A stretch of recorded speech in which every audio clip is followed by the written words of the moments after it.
Quiet kid with secret MMA skills. Bullies learn too late. They picked the wrong target. The hallways of Westridge High School bustled with activity as students hurried to their next classes.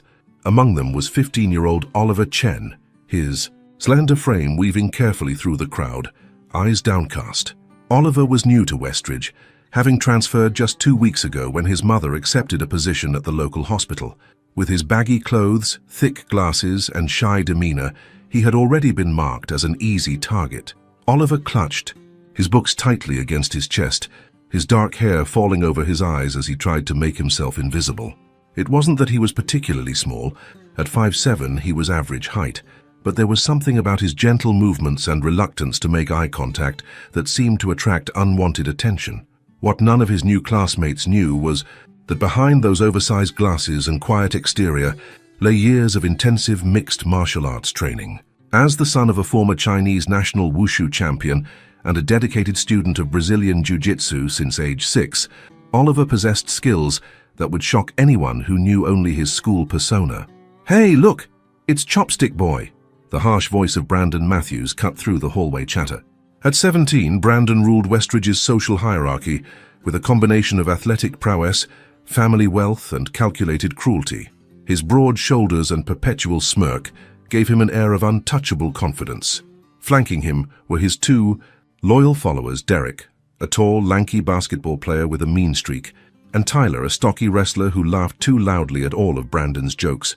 Oliver kept walking, his pace quickening slightly. He had promised his mother he wouldn't cause trouble at this new school.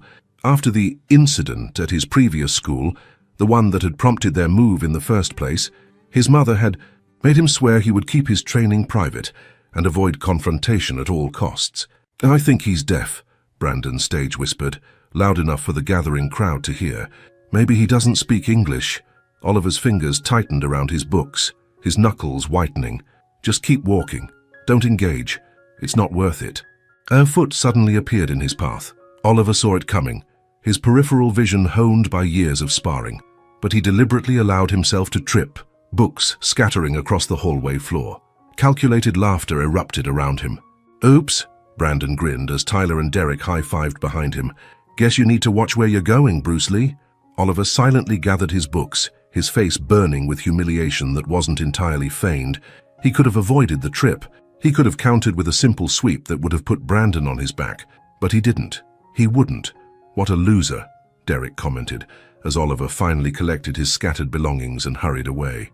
What none of them noticed was the brief, assessing look Oliver gave them as he turned the corner, a fighter's look calculating distance, weight, and balance.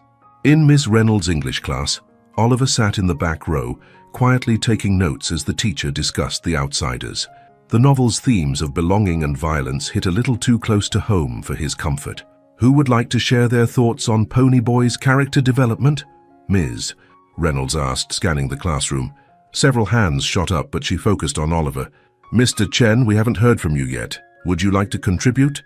All heads turned toward him. Oliver cleared his throat, uncomfortable with the attention. "I think Ponyboy learns that violence doesn't solve problems," he said softly. "But sometimes it's the only language some people understand." Ms. Reynolds raised an eyebrow. "Interesting take. Care to elaborate?" Before Oliver could respond, Brandon, who was unfortunately in the same class, snickered. "Of course the new kid loves Ponyboy. Probably writes poetry in his diary too." Titters spread through the classroom. Ms. Reynolds frowned. "That's enough, Brandon. Let's keep our comments relevant to the text." But the damage was done. Oliver shrank back into his seat, his face hot with embarrassment. 3 months, he reminded himself. Just get through 3 months until Mum's probation period ends, and then we can discuss transferring if necessary. After class, Oliver headed to the cafeteria, finding an empty table in the corner. He unpacked his lunch, his mother's homemade dumplings and rice, and began eating quickly, hoping to finish before anyone could comment. No such luck. "What's that smell?" Brandon's voice carried across the cafeteria as he approached with his tray, Tyler and Derek in tow. "Smells like someone brought garbage for lunch." Oliver continued eating, not looking up. Brandon slid onto the bench across from him. "Hey, I'm talking to you, Chopstick Boy. Didn't your parents teach you any manners?" Oliver's chopsticks paused midair.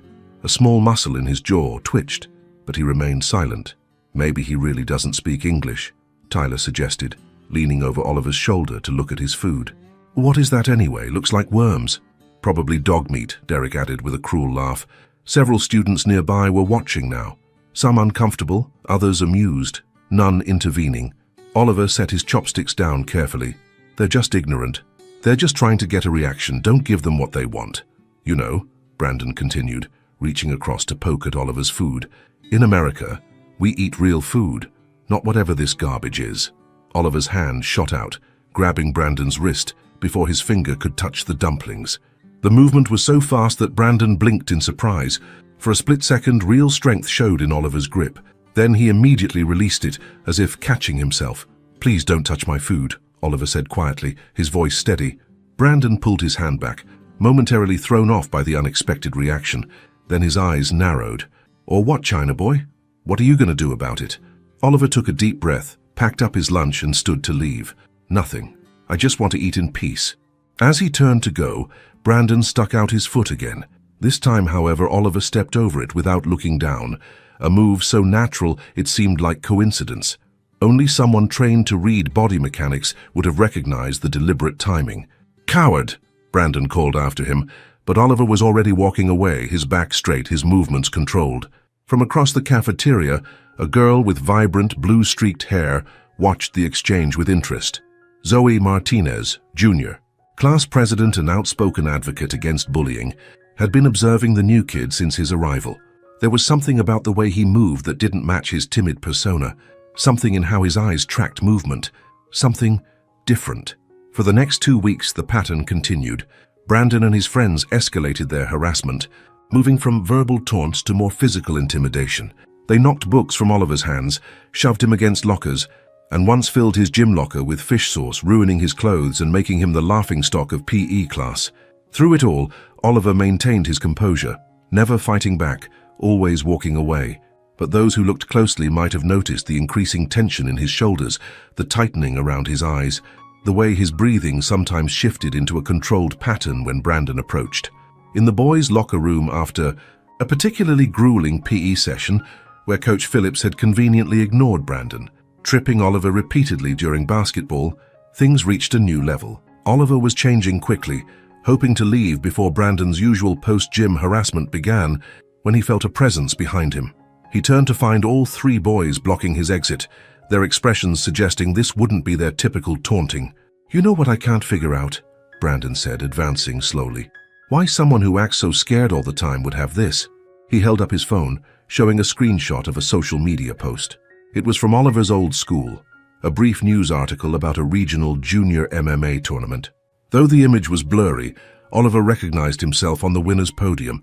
His heart sank. He'd been so careful to scrub his competition history when they moved, but obviously he'd missed something. "Seems like our little friend here has been hiding something," Brandon continued, his voice dangerous. "What's the deal, Chen? Too scared to use your kung fu moves in real life?" Oliver remained silent, calculating his options. The locker room had emptied out. Coach Phillips had left for his office. It was just the 4 of them now. "I think," Derek said, cracking his knuckles, "he needs to show us these amazing skills. Or maybe," Tyler added, "he cheated. Maybe this isn't even him in the picture." Brandon stepped closer. Only one way to find out. Oliver backed up until he hit the lockers behind him. "I don't want trouble," he said quietly. "Too late for that," Brandon replied, and swung a wild punch toward Oliver's face. Oliver's body reacted before his mind could override it. Years of training taking control. He slipped the punch with minimal movement, causing Brandon to stumble slightly forward from his own momentum.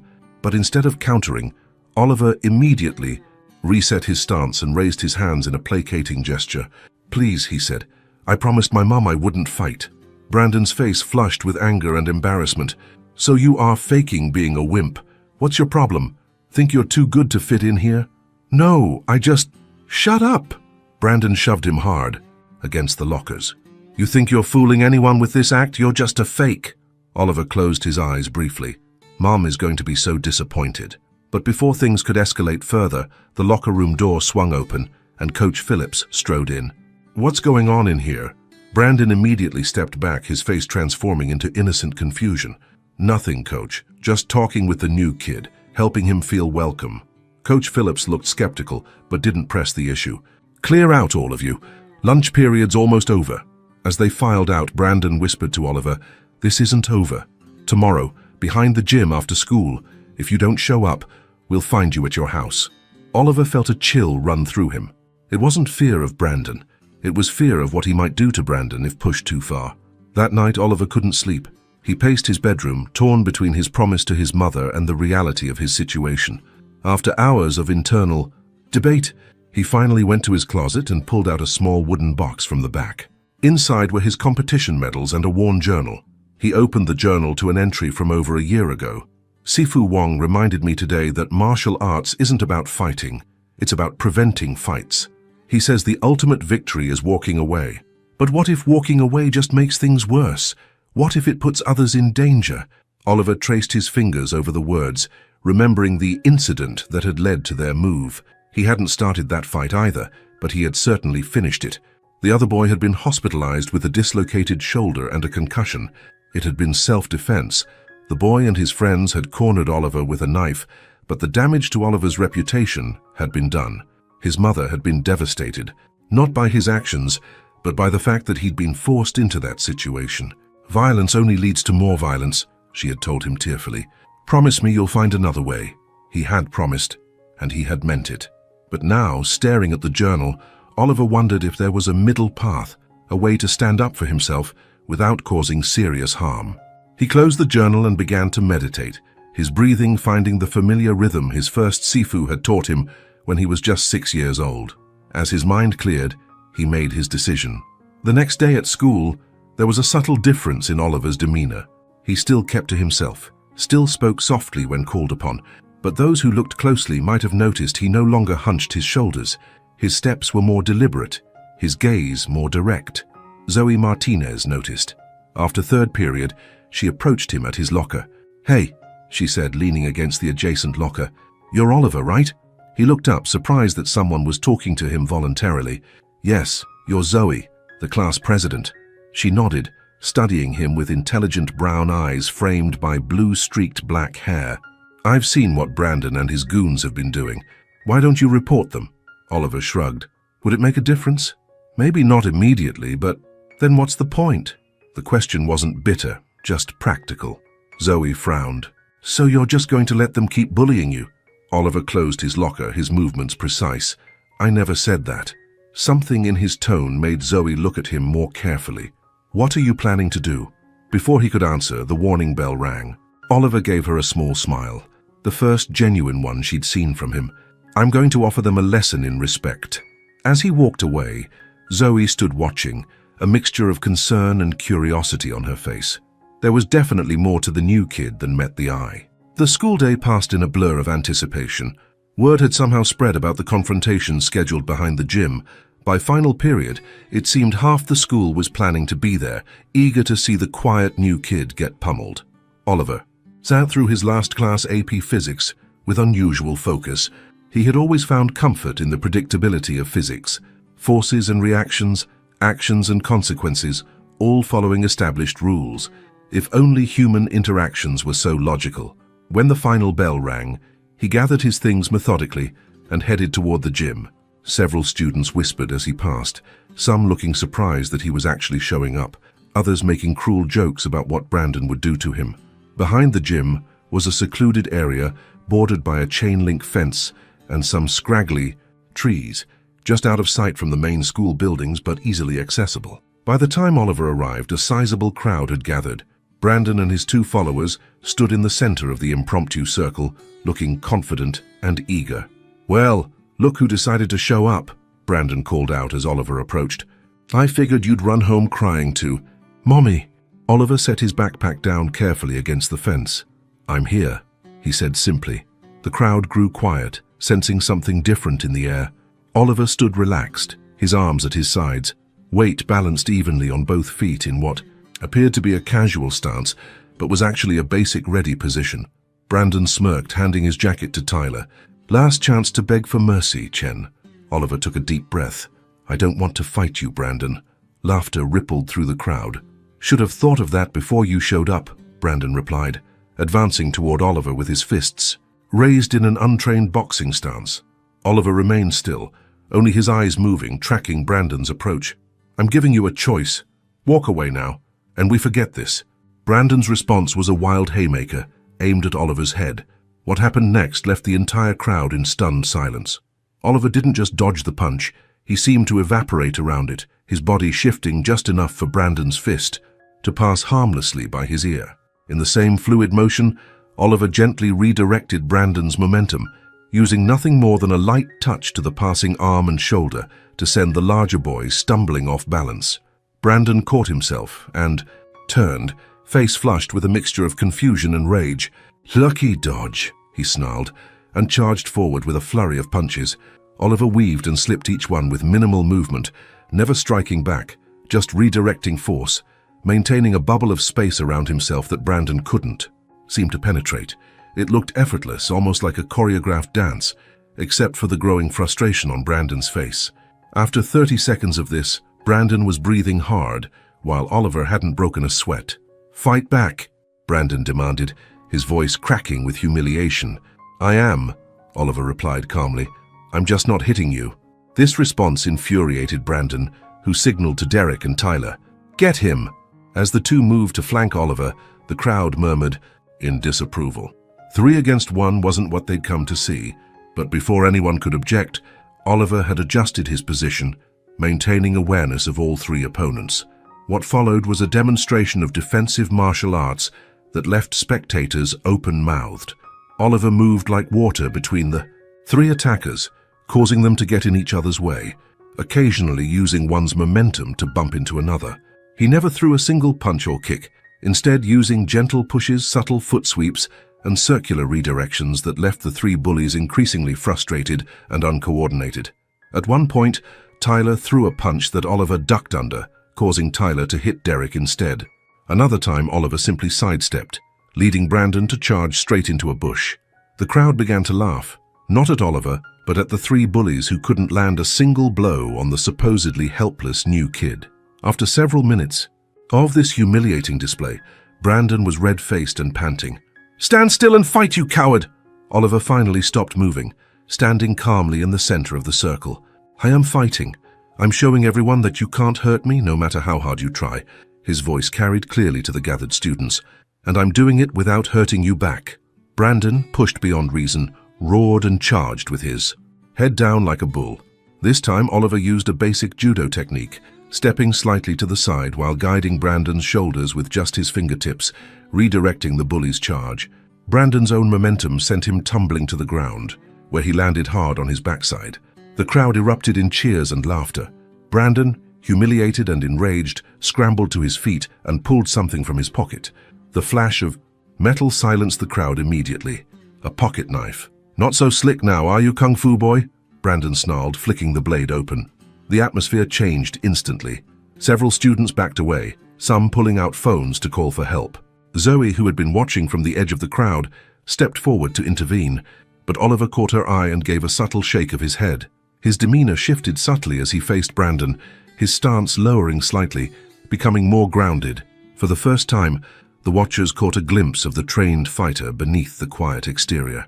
"Put it down, Brandon," Oliver said, his voice calm but carrying a note of authority that hadn't been there before. "You don't want to do this. Don't. Tell me what I want." Brandon lunged forward with the knife. What happened next was too fast for most observers to follow clearly.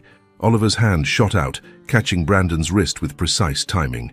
He applied pressure to specific points while simultaneously turning the arm at an angle that caused Brandon's fingers to involuntarily open, releasing the knife.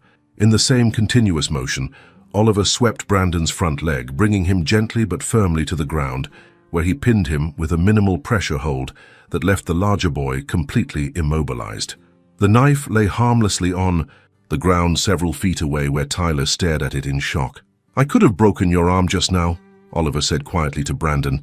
His words meant only for the bully's ears. "I could have dislocated your shoulder or damaged your wrist, but that's not who I want to be." He released the hold and stood up, backing away with his hands visible.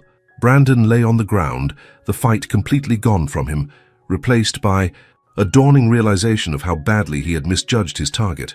For a moment, no one moved or spoke. Then slow applause began from the edge of the crowd. It was Zoe, her expression a mixture of relief and admiration. Others joined in until most of the gathered students were clapping. Oliver looked around, uncomfortable with the attention, but standing tall nonetheless. "Show's over," he announced. "Everyone go home." As the crowd began to disperse, many students approached Oliver with comments of approval or attempts to befriend him. He responded politely but briefly, making it clear he wasn't interested in sudden popularity or admiration for his skills. Derek and Tyler had helped Brandon to his feet and were keeping their distance, their expressions a mixture of wariness and grudging respect. The three bullies slipped away without further confrontation.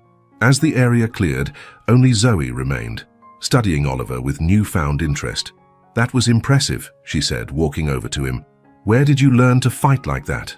Oliver shrugged, picking up his backpack. "My mother's from Shandong province in China. Her father was a wushu master. I've been training since I could walk." He glanced toward where Brandon had disappeared, but fighting was never the goal. "I could tell," Zoe replied. "You could have really hurt them, but you didn't. Violence just creates more violence." Oliver quoted his mother's words with a sad smile. "I learned that the hard way at my last school." Zoe fell in step beside him as they walked toward the front of the school. "So what happens now? Are you going to join the MMA club? We have one, you know." Oliver considered this. "Maybe, but I'm not interested in competition anymore. I'd rather teach self-defense, focus on helping people protect themselves without hurting others." "The school could use something like that," Zoe said thoughtfully, "especially with all the bullying that goes on." They reached the main entrance, where Zoe's friends were waiting for her. She turned to Oliver with a genuine smile. "Want to sit with us at lunch tomorrow? No pressure, but the offer's open." Oliver returned her smile, some of the tension he'd carried since arriving at Westridge finally easing from his shoulders. "I'd like that, thank you." The following Monday, Oliver entered Westridge High with a different energy. Students who had witnessed the confrontation nodded to him with respect. Others who had only heard rumors watched him with curious eyes, but gone were the whispers and taunts that had followed him since his arrival. In the hallway, he passed Brandon, who was standing by his locker with Derek and Tyler. The three boys fell silent as Oliver approached. There was an uncomfortable moment as they made eye contact. Then Brandon gave a slight nod, not friendly but acknowledging. Oliver returned the nod and continued on his way. Later that day, during lunch, Oliver sat with Zoe and her diverse group of friends. As they talked about classes and weekend plans, Oliver felt something he hadn't experienced in a long time, the simple pleasure of being accepted for who he was. "By the way," Zoe said, sliding a paper across the table to him, "I talked to Principal Winters about your self-defense idea. She's interested. These are the forms to start an official club." Oliver stared at the papers, surprised. "That was fast." Zoe grinned. "I'm class president for a reason. Plus, after what happened with Brandon, the administration is suddenly very interested in alternative conflict resolution strategies." As they discussed the potential club, Oliver noticed Brandon enter the cafeteria. The bully's usual swagger was diminished, his confident smirk replaced by a more thoughtful expression. He caught Oliver watching him and hesitated, then made a decision and walked over to their table. The conversation died as Brandon approached. He stood awkwardly for a moment, then spoke directly to Oliver. "That thing you did," he said, his voice lacking its usual arrogance, "with the wrist lock. Could you teach me that sometime?" Oliver studied him, searching for any sign of mockery or hidden agenda. Finding none, he nodded slowly. "Come to the first club meeting. We'll start with basics." Brandon looked surprised at the invitation, then nodded back. "Maybe I will," he said, and walked away to join his friends. Zoe raised an eyebrow at Oliver. "You sure about that? He tried to stab you." Oliver watched Brandon's retreating back. "Everyone deserves a second chance. Besides," he added with a small smile, "sometimes the best way to defeat an enemy is to make them a student." As the lunch period continued, Oliver found himself truly relaxing for the first time since arriving at Westridge.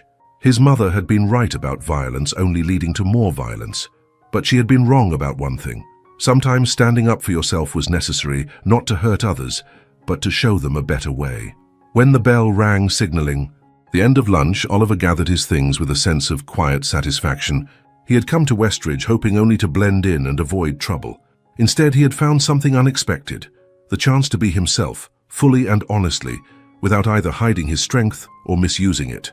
As he headed to his next class, Oliver, Chen walked with the balanced confidence of someone who knew exactly who he was.